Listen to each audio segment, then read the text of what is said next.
Cour de justice de la CEMAC rendra sa décision sur l'affaire BR Sall. Les épargnants et la partie civile au dossier ont signé un protocole d'accord avant le rendu de cette décision. Arnaud Babokoum, Thierry Aldomandaka.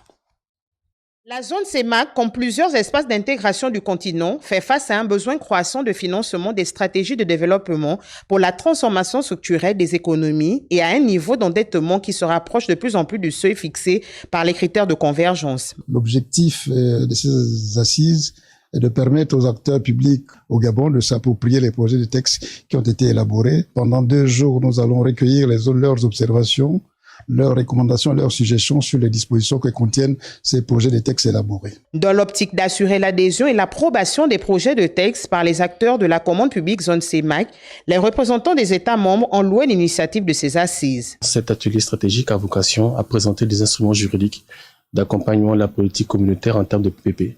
C'est un outil important de la commande publique qui participe effectivement à la réduction du déficit infrastructurel. Cette mission vise à prendre en compte la spécificité de chaque pays pour s'assurer que les textes soumis ne soient pas en déphasage avec la réalité de chaque État. C'est naturel qu'on soit là aujourd'hui dans le cadre des assises du Gabon pour entendre les parties prenantes gabonaises. En réalité, il y a certains États aujourd'hui qui disposent des textes PPP, mais après la promulgation de la directive, il sera question d'harmoniser les textes au niveau sous-régional. L'atelier de Libreville a pour objectif, entre autres, de sensibiliser les acteurs locaux des partenariats publics-privés sur les stratégies de la directive en cours d'élaboration dans la zone CEMAC et de procéder à un examen critique des projets de texte